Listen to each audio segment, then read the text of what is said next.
Hey, what's going on, everybody? Welcome to another episode of the Mind Your Marketing podcast. Today, joining us is the CMO at RCN Capital, Erica LaCentra. Erica, how you doing?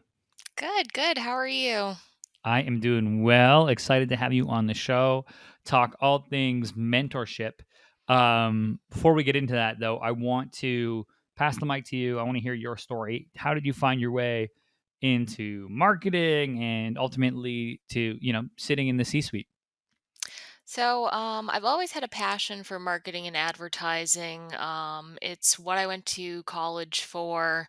And it's funny, right out of college, I moved to Connecticut and kind of just took the first job that I could. And it was an administrative job.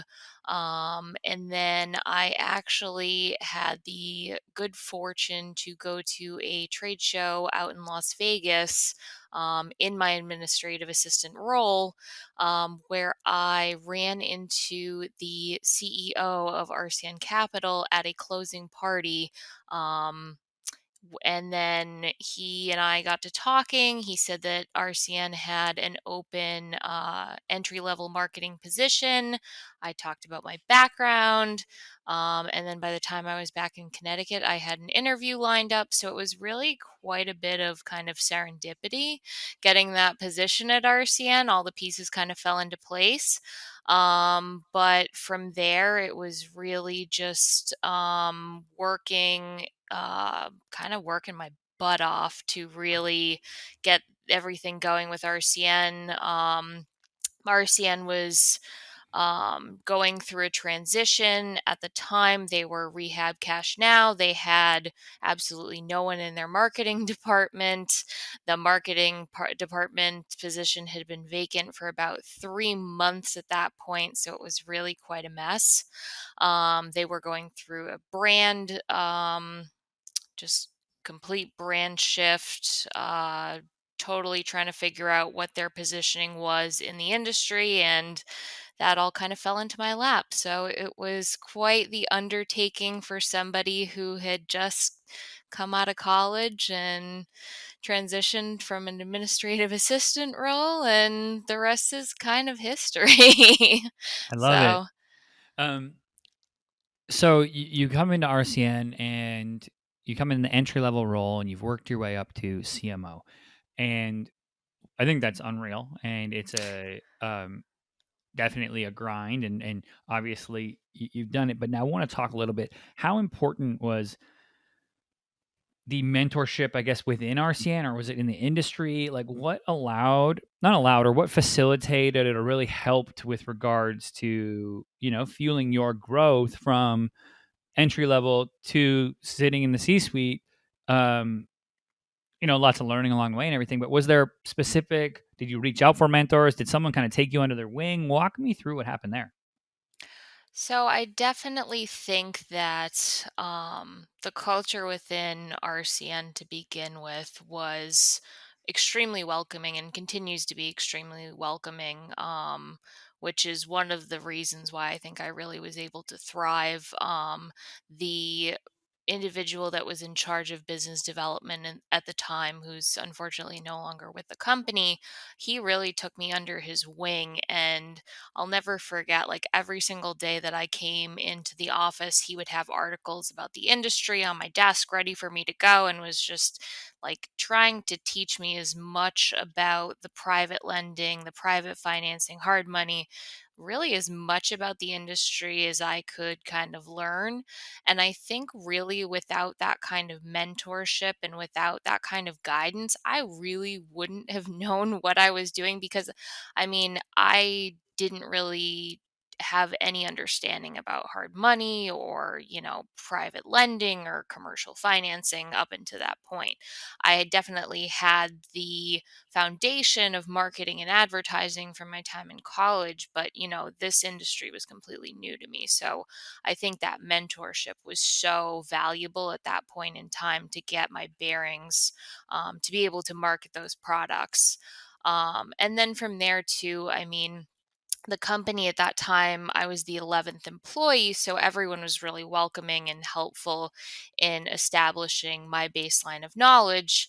And then from there, like part of my training was really taking me to so many different industry events and just exposing me to, the culture and all of these different conferences and, just being immersed into the world itself. So I think not only was it, the individuals that were mentoring me, but just having like the full experience, getting to go to these conferences, getting to witness these panels and these different educational sessions where, you know, you really do need that experience to kind of, understand it. And especially from a marketer's perspective, like there's no better way to understand what you're communicating to your customers than if you're fully immersed in your products and your product knowledge. I love that, right? Like go to school, get educated on it, but then really you're going to learn by rolling up the sleeves, getting the hands dirty, getting the specific industry knowledge. Like we can read books about working out until we're blue in the face, but until you do a push up, you don't really know what that feels like, right? Mhm. And I think a lot of times that's what it comes down to with advertising. Is like just we got to get in there. We got to like do the reps. We have to go to the conferences, meet the people, hear the terms again and again and again. Oh, and then we can apply the things we've learned along the way, towards the job. Um, so I love that, and I love the like. Okay, just be a sponge, right? Soak up the knowledge. Mhm. Now that you're in a leadership role, right? Do you feel compelled now to like, okay, I need I need to pass this on. I need to send the elevator back down. I need to make sure that I'm taking somebody else and elevating them. Um, has that been yeah, I guess walk me through your relationship now between being mentored and then also being a mentor. Oh yeah, absolutely. So, in my role now as the CMO, the marketing department has grown to 11 employees from where it previously was to the department of one, just me.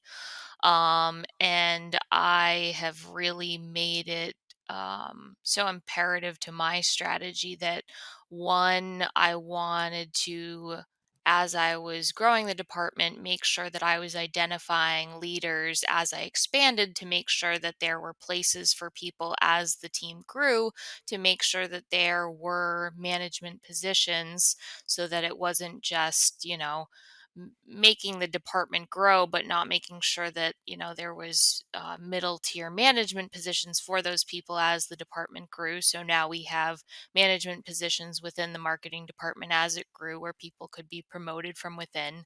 And then there's also mentorship opportunities as the department grew too. Like that was so important to me.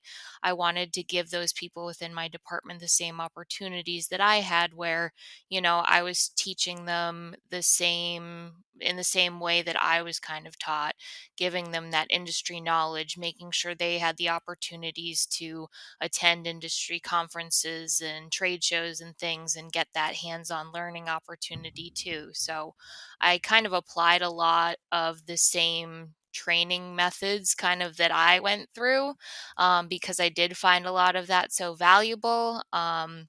So I really hope that, the way that I was mentored, I can provide that same mentorship back to my team. And is there, for the listener out there, right, who's like, okay, that, I'm with you. I'm here. I'm with you. Yep. I want to do that. Okay. Where do I get started? Is it like, did you build a system? Is it in one on ones? Is it setting aside budget? Like, is it a feel thing? Like, walk me through kind of, I guess, if, you were to go into a company tomorrow and say like, hey, you need to build out the mentor program, or at least coach up, those other leaders on how to do that. I guess where would you start? Well, I mean, obviously there's budgetary restrictions. So like in a perfect world, if the skies was the limit, like you would have a lot more opportunity to hire and things. But I think like a lot of it comes down to having appropriate structures in place for your team. Like you want to be able to identify what people within your team or what their role is, one, and what they're good at. So, not everyone is good at being a leader, but when you can identify those natural leaders, you want to make sure that there are opportunities for them to be able to be elevated into management positions when that opportunity presents itself. So, because I mean, if there's not opportunities for your employees to grow, the chances of them leaving and going to other companies are pretty great. And then you obviously want to also make sure that you're touching base with your employees, doing regular check ins, like annual or biannual reviews are not enough. You want to be doing at least kind of like bi-weekly check-ins, so every other week or weekly check-ins with your employees to make sure that you're doing regular progress updates. You want to make sure that you're doing like regular training opportunities with them to check in and touch base with them, like just regular touch points to make sure you're just being a good manager and just kind of like, I don't know, it all kind of comes down to also just kind of identifying what their management or what their preferred management style is too. Like Right. every employee is a little bit different too. So it's kind of feeling out the situation too. And I know that's kind of a vague answer, but management isn't all like fit. It doesn't all fit in like a neat little box. Totally. I think, So, I mean, it's vague, but it's on point. And I mean that in a way of, yeah, communicate with people more and then understand the boutique kind of experience that you need to present to each person. Because each person, like you said, has different needs, different styles, different learning styles, are receptive to feedback in different ways. But I'm with you though. It's like, okay, let's just get the ball rolling in a direction. It doesn't need to necessarily be perfect day one, but we have to have this top of mind and be thinking about it. And then each person's going to have their own path, and other people they might not be interested in being, having a mentor. They might be like, I'm good. I know my things. I'm cool. Other people are like sponge. Give me all the knowledge. mhm. I'm here. You have any book recommendations? Like, what should I do? Is this comp good? Should I do that? Like, they'll take in all that information. So, um, I'm with you there. Now, do you think it's important always that, like, or not always, but in your experience, have you had mentors, both, industry specific mentors and mentors outside of industry? Do you actively seek out, maybe people outside of the industry or within? Is there something like, are you, I guess for you personally, how much intention, or are you on like, okay, I want to find these people out, or is it just to be my mentors, or has it just been people have kind of organically come up and you're like, I really like how that person's operating, I want to just be in their orbit? How have you balanced those kind of two, I guess, different ways of approaching it? I think it's a little bit of both. I think it's a little bit of like, I definitely try and gravitate towards people in the industry where I'm like, I just really admire what you've been able to do. And I just really want to kind of, you know, gain some knowledge from what you've been able to do and get insight from you. But then in the same respect, I don't want to knock any of the marketing people in my industry, but I do feel like, the marketing in my space is a little bit behind the times. So I do tend to go outside of my industry in terms of getting advertising and marketing trends. So when I kind of look for mentors in the marketing and advertising industries, I tend to go outside of my space. So in that respect, I'm looking for, people outside of that industry, and then I'm looking for people to try and be in that orbit and looking to see like, okay, I'm really inspired by what you've been able to accomplish in like the marketing and advertising space. And so it's a little bit of both. Just I want to see like who's on trend and what people have been able to accomplish. And I'm like, that's really interesting and cool. And how can I kind of connect with you? I love that. And that's kind of comes back to full circle, right? Where it's like we can get educated and then you want to take those learnings, tips, etc., and then apply it to your industry or see what maybe you can do at your position, which is something I think we should all be doing, seeking out info, in seeking out practice in our industry and really getting the experience, but then also looking outside. Hey, are there any blind spots there? Are there things that something's happening that's amazing and consumer packaged goods that we can take a hint of and put into our service base lending operation. So I love that approach. Erica, thank you today for coming on. Now, before I let you go, let people know, one, where they can find and connect with you online, and two, where they can learn more about RCN. Sure, absolutely. So, you can connect with me. Probably the best way is on my LinkedIn, or you can follow me on Instagram at OG underscore Erica Lee. And then you can find RCN Capital at rcncapital.com. We're a direct private lender in the residential financing space. Amazing. And I'll put links to all of those in the show notes page so you can go over, check out what RCN is doing, connect with Erica.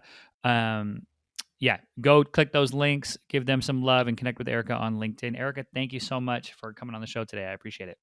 Thank you. It's been a pleasure. All right, everybody. As always, I'm your host, Jordan Shelton. This has been the Mind Your Marketing podcast, and I'll see you next time.